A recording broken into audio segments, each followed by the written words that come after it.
Bonjour à tous, capsule juridique numéro 195 du 20 janvier 2024. Je vais vous parler aujourd'hui de la France et de la Suède. En France, tout d'abord du côté de la presse, le journaliste Rachid Mbarki, qui travaillait pour BFM, a été interrogé le 12 janvier dernier par un juge d'instruction. Il a avoué avoir perçu de l'argent dans le cadre d'une corruption passive pour diffuser des informations. Il avait pourtant dit le contraire il y a près d'un an, en mars 2023, devant une commission parlementaire qui travaillait sur le thème des ingérences politiques. Mais apparemment, le juge d'instruction a été plus efficace et suite à ses aveux, puisqu'il s'agit de corruption et que le juge a trouvé le côté de la corruption passive, donc celui qui a reçu l'argent, comme je vous l'avais expliqué dans une précédente capsule à propos du Vietnam, si je me rappelle bien, il fallait ensuite s'occuper de trouver le coupable de la corruption active, donc celui qui avait donné de l'argent. Et voilà qui est chose faite, puisque le lobbyiste Jean-Pierre Dutillon a été mis en examen pour avoir précisément donné ses enveloppes de billets et fait un virement de 2000 euros. Alors, l'article publié dans Le Monde le 19 janvier ne dit pas exactement combien contenaient ces enveloppes, mais par contre un article du Parisien de son côté parle d'une somme de 6 à 8 000 euros au total, selon le journaliste. Wait and see, je suis un petit peu sceptique sur les montants, mais peu importe. Donc pour récapituler, le pseudo-journaliste qui nous gavait d'informations grassement rémunérées sous le manteau, et l'a donc avoué, de telle sorte qu'on peut l'affirmer, malgré la présomption d'innocence, a été mis en examen le 8 décembre pour corruption passive et abus de confiance. Et le généreux donateur, lobbyiste, est mis en examen quant à lui depuis le 12 janvier. Les deux s'exposent également aussi à d'autres poursuites, puisqu'ils avaient en plus menti à la commission d'enquête parlementaire. Et quant à la nature des informations qui étaient en cause, il semble, d'après un article de 2 pages dans le journal Le Parisien du 19 janvier, qu'il s'agissait notamment d'informations sur le Qatar à propos de la Coupe du Monde de football. Et petit rappel également, tant qu'on y est, c'est aussi en rapport avec le Qatar qu'une députée européenne avait été mise en garde à vue à Bruxelles en 2023. Donc les liens entre toutes les branches de cette corruption inouïe sont en train de faire jour de tous les côtés. Et revenons à M. Mbarki, le Parisien dit notamment ceci, je cite, « Il s'agissait de courtes séquences ou de brèves, ces images commentées en plateau. Nombre d'entre elles semblaient orientées afin de servir des intérêts de pays étrangers, Qatar en tête, avec des sujets défendant l'organisation de la Coupe du Monde de football de 2022 dans le pays. » L'article poursuit en disant que selon le journaliste, il avait par contre exercé son libre arbitre de journaliste et qu'il avait vérifié la véracité des faits. Mais l'article précise toutefois que des textes étaient carrément dictés par le lobbyiste et que des informations récupérées dans le téléphone de ce dernier mettaient sérieusement en doute la défense du journaliste. Je recite un passage de l'article. D'après ces messages, Rachid Mbarki a envoyé à au moins 9 reprises les photos des textes de son prompteur en intégralité à sa source en amont de leur diffusion. Pire encore, il aurait effectué des modifications à la demande insistante du lobbyiste. Certaines de ces retouches semblent destinées à manipuler l'opinion publique française. Fin de citation. L'article donne ensuite une série d'exemples. Et donc pour la première fois depuis 4 ans, je suis d'accord avec les psychopathes du Forum économique mondial de Davos qui se tenait la semaine dernière, enfin cette semaine qui vient de s'écouler, et profitez-en, ça va durer 10 secondes, parce que je suis en effet d'accord quand ils affirment la semaine dernière que le pire danger était la désinformation. On est d'accord, fin des 10 secondes. La désinformation, évidemment, a conduit à des millions ou des milliards de personnes à se faire injecter des poisons, et bien entendu à M. Mbarki d'avoir été payé pour des informations, et il n'était pas le seul, on le verra peu à peu.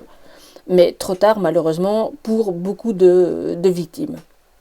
La vraie question est donc évidemment de savoir d'où vient la désinformation, et là, nos amis de Davos ne seront pas forcément d'accord avec moi.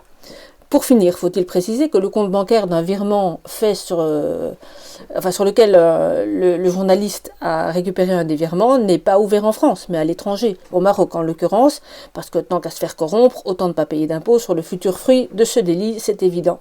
Et c'est pas encore fini. L'article dit également, je cite, « Par ailleurs, les enquêteurs ont découvert des échanges troublants entre le lobbyiste et un autre lobbyiste d'un cabinet de conseil britannique, en vue de faire exposer une question écrite et orale à la Commission des Affaires étrangères. Et pour cela, le journal nous dit que 3 tweets d'un député valent 10 000 euros.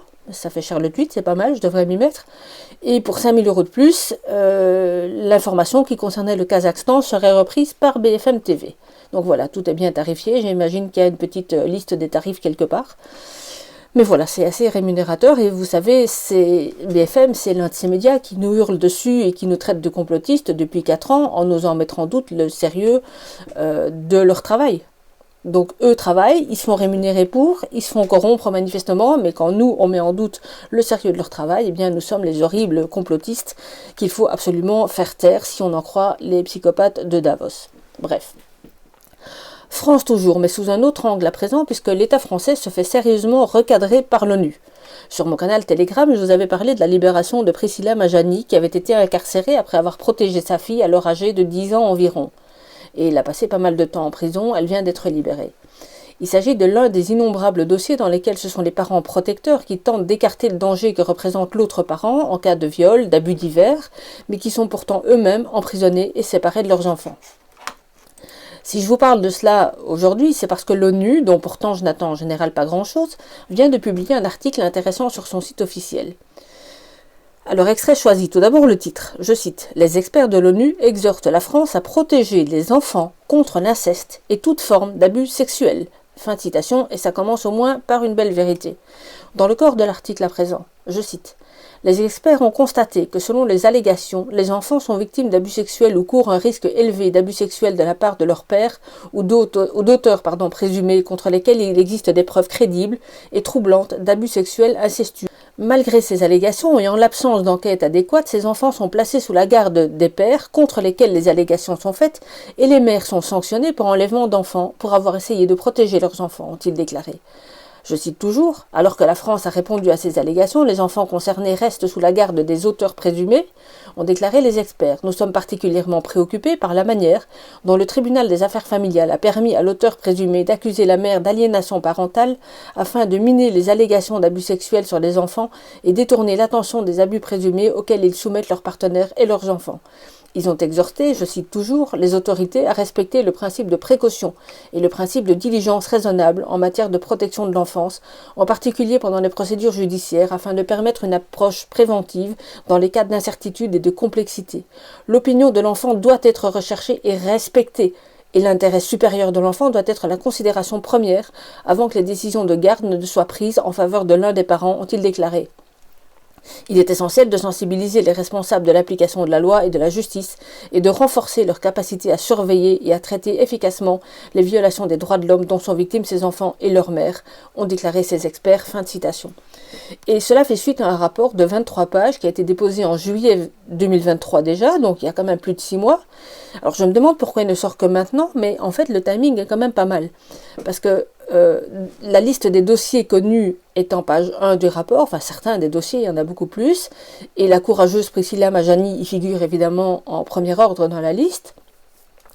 Et le début du rapport dit ceci, je cite, « Dans ce contexte, nous souhaitons attirer l'attention sur les informations que nous avons reçues concernant les enfants de Madame Priscilla Majani, Madame Anna Dam-Stockholm et Madame Sophie Abida, qui ont été placés par décision de justice sous la garde de leurs pères respectifs, malgré des allégations d'abus sexuels et de violences incestueuses de leur part, et le traitement apparemment discriminatoire et les violences infligées à leur mère pour avoir tenté de protéger leurs enfants d'une telle prédation sexuelle. Nos inquiétudes, dit toujours le rapport, sont renforcées par les informations que nous avons reçues selon lesquelles il ne s'agit pas de cas isolés, mais qui reflètent des préoccupations généralisées concernant le traitement des enfants et de leur mère, au mépris des principes de précaution et de l'intérêt supérieur des enfants. » Fin de citation. Ce rapport contient ensuite le résumé des différentes affaires. Là, je vais pas m'y attarder, mais je vous invite à le lire. Je mettrai le lien sous ma capsule. Il se termine par une recommandation. Les auteurs de ce rapport demandent toute une série de mesures, et notamment que la Convention de La Haye sur les aspects civils des enlèvements d'enfants soit révisée afin de prendre en compte les hypothèses des femmes maltraitées et de leurs enfants, notamment avec plusieurs mesures, dont les deux que je vais vous lire. La première, veiller à ce que les États veillent à ce que les enfants soient représentés légalement et séparément dans toutes les procédures. Alors, en principe, c'est déjà le cas. Mais si vous lisez le bouquin de Michel Lamas dont je vais vous reparler, vous verrez que les avocats qui sont désignés d'office pour les enfants ne sont pas toujours mis déjà en moyens et en capacité d'effectuer leur travail. Et deuxième recommandation de ce rapport, et c'est la plus importante je trouve, veiller à ce que des enquêtes indépendantes soient menées sur l'utilisation du pseudo-concept d'aliénation parentale. Fin de citation. Alors je ne vais pas rentrer dans les détails de ce concept, c'est plutôt un aspect psychologique, et je crois que vous devriez écouter notamment les vidéos d'Ariane Billeran et celle de Maître Virginie Diarra-Joriquia qui se sont beaucoup prononcées sur cette question. Pour vous résumer ça, si vous ne connaissez pas, c'est un pseudo trouble mental, on va dire, qui a été créé de toutes pièces par, on va dire, comment est-ce qu'on pourrait dire ça, par des instances, des intérêts qui avaient intérêt à ce qu'on n'écoute pas les mamans qui tentent de protéger leurs enfants, ou parfois les papas qui tentent de protéger leurs enfants, en mettant ce désir de protection sur le compte d'un syndrome d'aliénation parentale, c'est-à-dire en gros de ce que le parent qui ferait état de sévices ou de mauvais traitements graves que subirait son enfant, en réalité voudrait pousser son enfant à dénigrer l'autre parent. Pour dire ça très, très simplement, mais c'est beaucoup plus subtil que ça. Et il faut vraiment que vous rentriez dans les détails de ce concept, parce que des tas de psychologues et de professionnels nous expliquent que ça n'a aucun fondement scientifique, psychologique, et que c'est juste une espèce de bouclier qui est proposé et qui est tendu aux abuseurs pour, en réalité, comme on l'a vu en France, pour se voir attribuer la garde des enfants que pourtant ils violent ou ils maltraitent gravement. Voilà, donc penchez-vous sur ce syndrome si vous ne connaissez pas. Écoutez, tournez-vous vers les vidéos d'Ariane Billeran et de Virginie Diarra-Joriquia parce que c'est très intéressant. Et ce qui est intéressant, c'est qu'ici, ce rapport dit clairement que d'une part, il s'agit d'un pseudo-concept d'aliénation parentale, et puis d'autre part qu'il est temps que des enquêtes indépendantes soient menées sur cette notion, puisque c'est évidemment la clé de voûte de toutes ces décisions qui sont prises totalement en contradiction avec les intérêts de l'enfant. Voilà, désolé, j'ai un peu digressé, mais c'est important.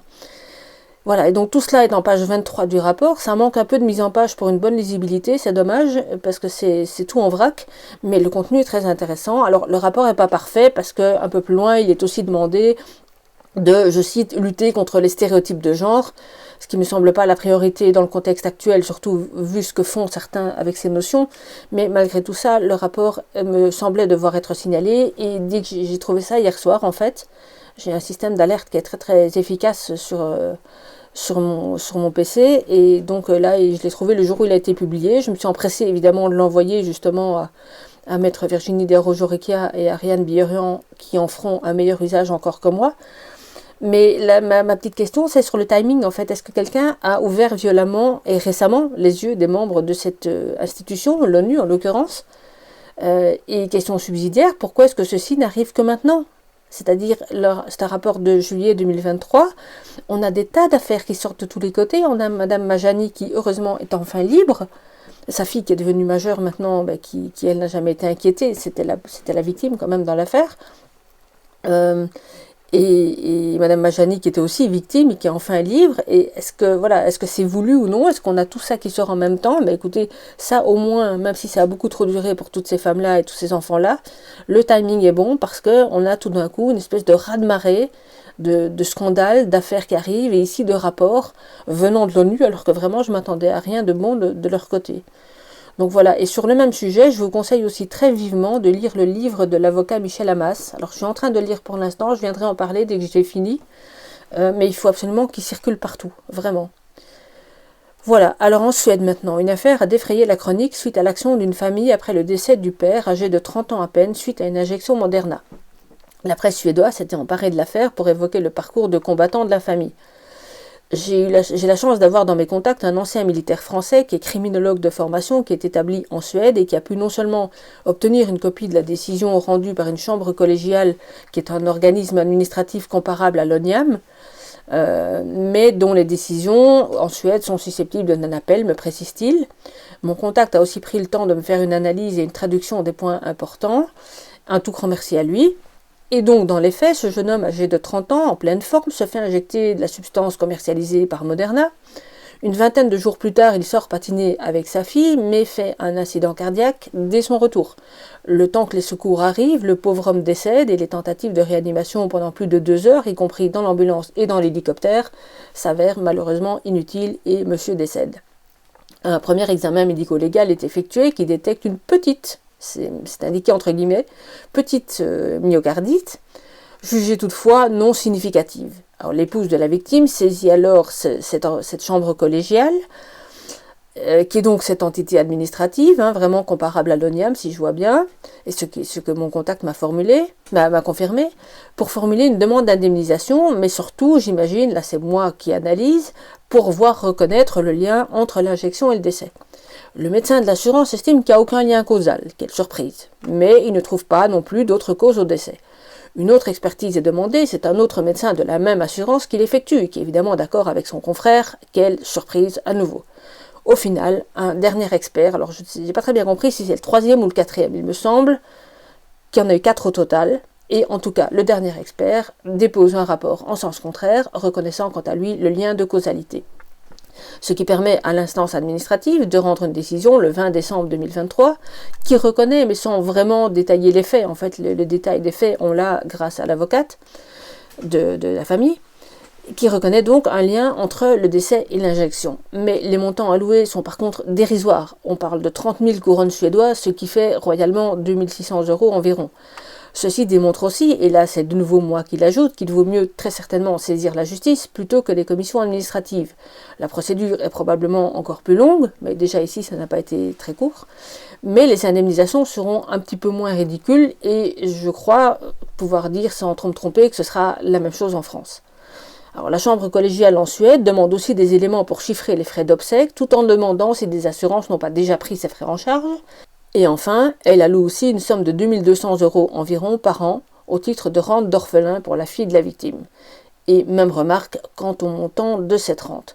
Alors, le mot de la fin est laissé à la belle-mère de la victime qui, répondant aux questions d'un journaliste, affirme, je cite, « Ça fait du bien et du mal. Vous êtes heureux d'avoir obtenu la réponse sur un morceau de papier, mais vous vous sentez également triste de la situation dans laquelle les choses se sont déroulées, déclare la mère de la partenaire du défunt. » Voilà, donc encore une fois, merci non seulement à mon contact qui a passé du temps pour me résumer cela, mais aussi à l'avocate de la famille qui lui a gentiment transmis les éléments et les explications de façon à ce qu'il puisse me les traduire. Donc voilà ce que j'avais pour vous aujourd'hui. Continuez à ouvrir les yeux, les oreilles, à relayer les informations, aider les agriculteurs et les camionneurs si vous pouvez. Ils sont de plus en plus rejoints par la population. Franchement, mettez la main à la pâte, sortez, aidez-les, offrez-leur à manger, offrez-leur à boire s'ils sont bloqués sur les routes. C'est pour eux, c'est pour nous qui travaillent, hein. C'est pas uniquement pour eux, c'est pour nous qui travaillent aussi. Donc il est grand temps qu'on se bouge un petit peu. Voilà, à très bientôt, au revoir.